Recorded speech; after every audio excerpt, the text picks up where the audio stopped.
Hey guys, this is Callum from EnglishShooting and welcome back to the channel and the Blue Fieldsports range. And I'm joined here with Tom Ellaway, who's a Blue Fieldsports sponsored shooter for gallery competitions. Yep, thanks for having me. No, thank you for coming on. We've got a selection of gallery guns, and it's not something that I've covered before in any depth on the channel because I don't do a huge amount myself and I'm not hugely knowledgeable on the subject, but Tom is.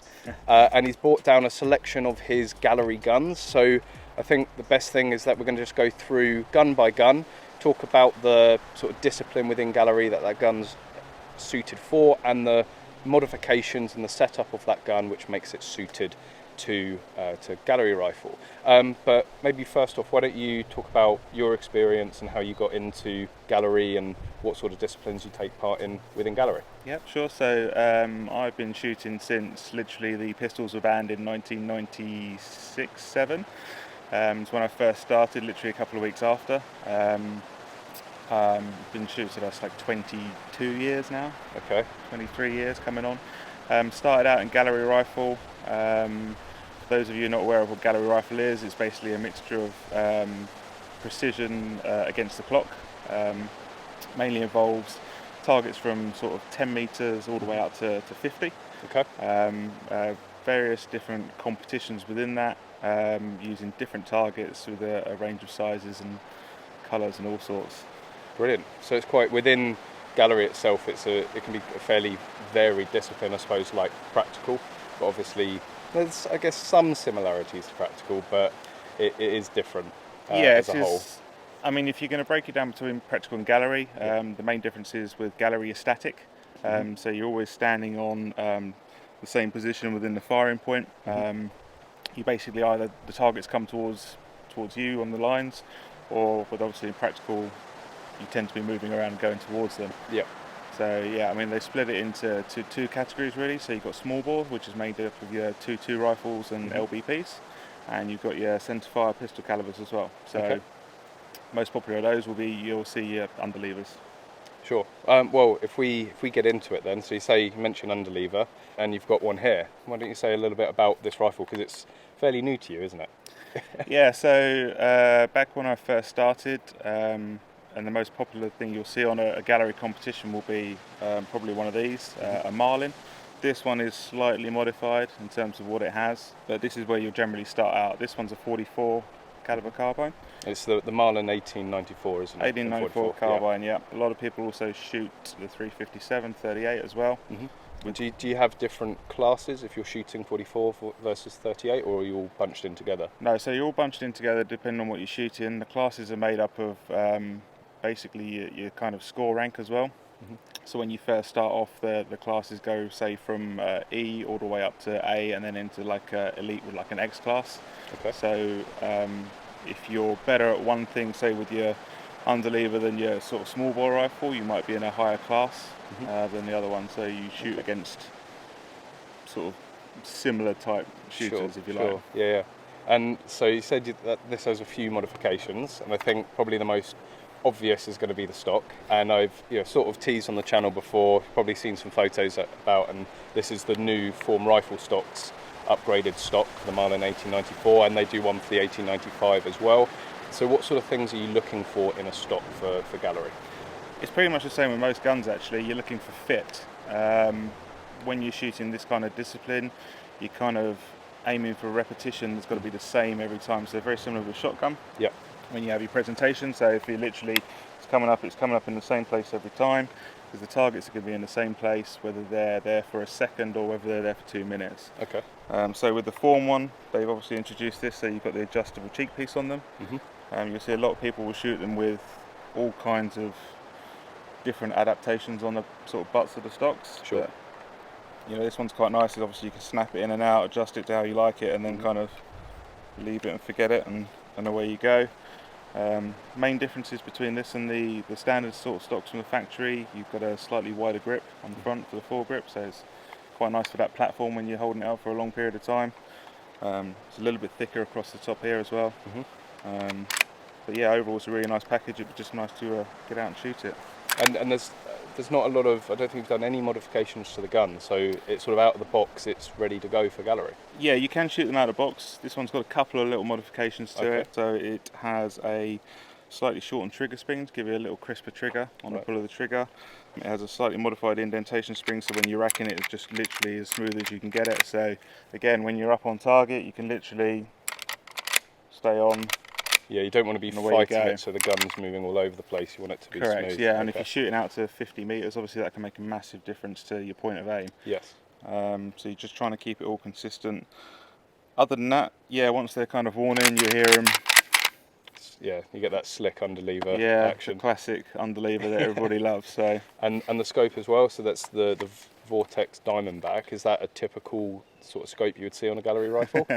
Everyone will probably watch this and go, it's overkill. This is a 6x24x50. Okay. So you probably find these more attuned to being used on a long range rifle. Yeah. Within gallery, we shoot from 10 metres to 50. It's not to say I use 24 mag on this at all. The highest it ever goes for me is 12. Okay. So set there for it. So, but it gives you a really crisp, clear field of view on the targets. I'm quite sad that I have all of my scopes marked out with different colours on them, so I know what distances I'm shooting at and adjusting, so you're always on point of aim for them as well. And it's something that you know, in a competition, you don't want to have to be thinking about it. You've got that visual aid. You just click it to what you need, and away you go. Yeah, it's all routine for me. So if I come up to 25 metres, I know for me 25 is green, so I go green, green, 12. That's me set. Then all I've got to worry about is hitting the centre. That's all that matters after that. Yeah, brilliant. Okay, and you've got obviously some more. We're going to save the best till last. We've got a few treats for you. But another sort of standard gallery gun, the Ruger 1022. You see a lot of these on the gallery circuit, and this one's a heavily tuned, heavily modified one. So again, why don't you just go through and talk about all of the modifications, and again, what sort of gallery disciplines this would be used for? Yeah, so this is a 1022, the Ruger 1022 being one of the most popular rifles in the world, especially all the way from training to obviously it's being used for competitions like gallery. It's on the 1022 platform, 10 shot being the 10 part, 22 being the caliber, with the magazines that go with it. This one is actually a Volquartsen build, so it has a completely stainless receiver, Volquartsen stainless bolt, and what they class as the shiny snake fluted barrel. So not to everyone's kind of taste and choice. A lot of people might run something similar to that, which is again 2.2 platform but with a Volquartsen carbon barrel for a little bit of lightness. You're saying, just to touch on that one, so this isn't a gallery gun anymore. You said you're going to use this for speed still. Yeah, so I've had that one that was when I first started. So a lot of people, when they're introduced to clubs and that, you'll be trained on a 1022 platform, a 2.2 or a bolt action rifle typically, and you'll go through like an underlever as well. So that was my first 2.2, one of my first guns. I've had it ever since. I'm never going to sell it. It means too much to me. Absolutely. But yeah, I'm going to basically use this one for speed stills because it's got the carbon barrel. It's nice and light. Just put a little Vortex red dot on and away you go. Yeah, and just to sort of caveat, speed stills isn't within gallery. It is a practical discipline, but again, it sort of shows the versatility of a 1022. You can have it honed in for, say, mini rifle, speed still, or gallery as we have here. And I did have a bit of a feel of this earlier, and it's quite a heavy gun, isn't it? But you're saying that for the sort of 50 yard or 50 meter shots, you want that weight for the stability? Yeah, so as an example, I mean, we obviously have your scoring rings all the way from like 8 all the way into 10. Within the 10 you have an X ring as well, so that's what we're aiming for. So a typical example would be like a TMP1, it's called a timed and precision 1. You're shooting basically 30 rounds as the total for the competition. Your first detail is made up of 12 rounds within 2 minutes, and that's at 25 metres. So you're literally aiming to get 12 rounds within an X-ring that's probably around so big. Wow. Hence why, especially on the small bore calibers, having the magnification from the Vortex really helps out. So and it's another Diamondback that you've got on there as well. And I can see you've got your colour codes yet again for the different distances. Competition's about consistency. You know, we're looking at hitting the centres.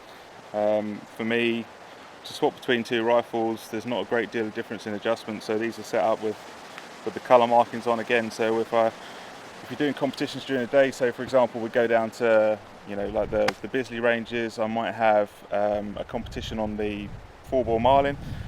Half an hour later I'm switching over to my small bore. Okay. So you're going between the two. Yep. I don't want to have to think about changing scopes, reticles. You know, I pick it up, I know what I'm doing with it. Again, get 25 meters, I'm on green, I'm ready to go. Yeah, and it's just keeping everything, say, similar, familiar, and Yeah. then you can just focus on the shooting rather than the equipment. Yeah. But it's not just rifles that you can use in gallery here in the UK, and despite the common conception that or misconception that we can't own handguns, whether or not you class these as handguns is another matter. So we start with this, and it's actually quite a special gun. I know many Americans are going to be looking at this going, well, that's just a standard Ruger pistol, but you're telling me this is the only one in the UK? As far as I'm aware, yeah, Okay. I've never seen any others come in. So, Yeah. like you say, it's based on the popular Ruger Mark IV platform. Mm-hmm. The Mark III's, 2's possibly one of the most popular handguns in the US ever, Yeah. especially within 2.2. Mm-hmm. So this one's a Mark IV target, 10 round magazine. Other than that, it's pretty standard, it's just running an RMR red dot. I switched this one between both gallery and practical, Mm-hmm. so it is a little bit more biased towards practical with the red dot on it.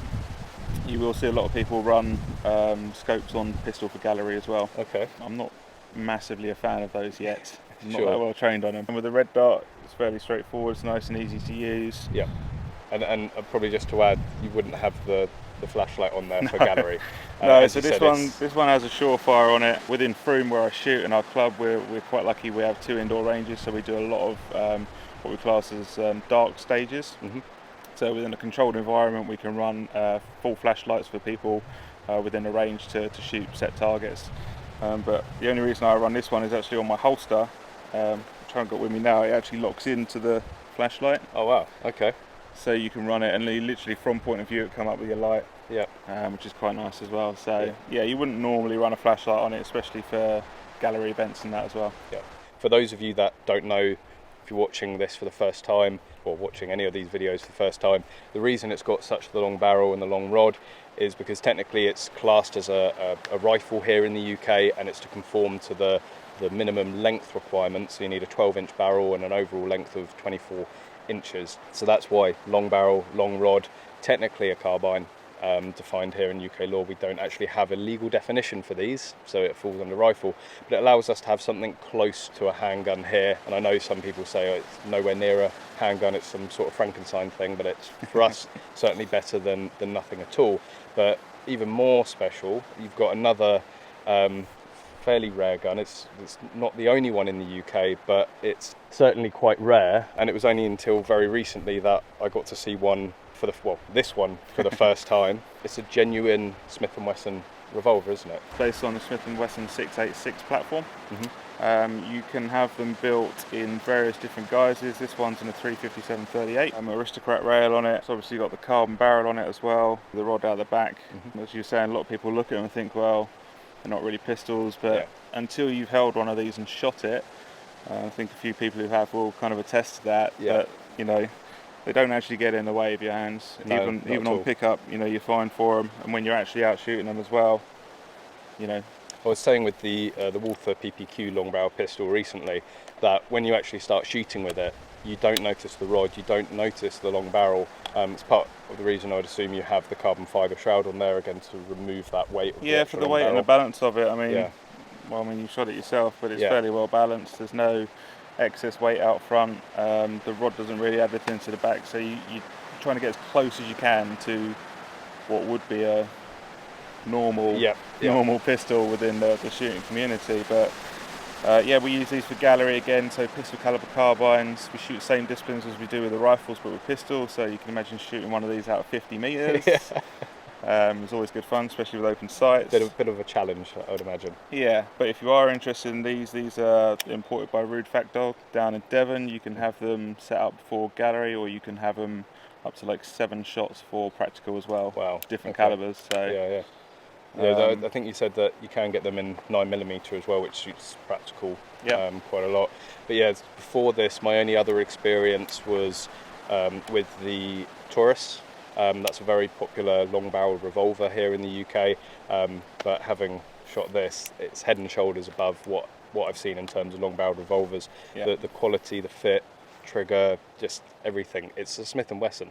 And again, I know there's going to be a load of people watching this going, no, it's not, you've butchered it, how can you call it a Smith & Wesson? But it is, and it's the closest thing that we can own yet again, so rather have something like this than nothing at all. But there is one thing to maybe warn people about these, yeah. which is the price. Yeah. Now, you did buy this second hand, so you did get more of a bargain, but what is the sort of standard retail price of these? So, I mean, I checked recently, you can basically have it, they're built to specification, you don't buy them off the shelf, so you spec your cylinders and obviously your caliber and the frames they come on. Yeah. But they range from about £3,000 to £3,500. So if you ask your other half, they're an investment, not a purchase. Yes. Yeah, so pretty, you know, again, load of people going, what the hell, £3,500 for a Smith & Wesson revolver? But they're custom built, aren't they? As you say, they're to your exact specifications if you buy them new, and they're completely made from scratch, apart from the frame, obviously, but built up, and all of that takes time. It takes, you know, money at the end of the day. Yeah. But again, I'd rather have something, albeit expensive, maybe a little hard to get hold of because they don't make them in huge quantities.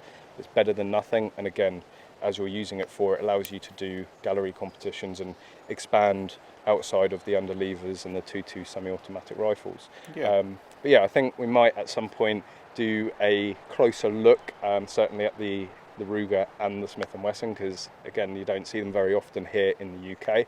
But thanks very much for joining me and giving me a tour of all your guns and giving me a bit of an introduction to gallery. Yep. No worries. Thanks for having me. But yeah, I hope you guys have enjoyed it. I hope you found it interesting. There's certainly some interesting guns here if you've never sort of been exposed to UK laws, most of which here you can, you know, get in contact with Blue Fieldsports if you're interested in. Certainly the Form rifle stocks, the Marlin, the Rugers.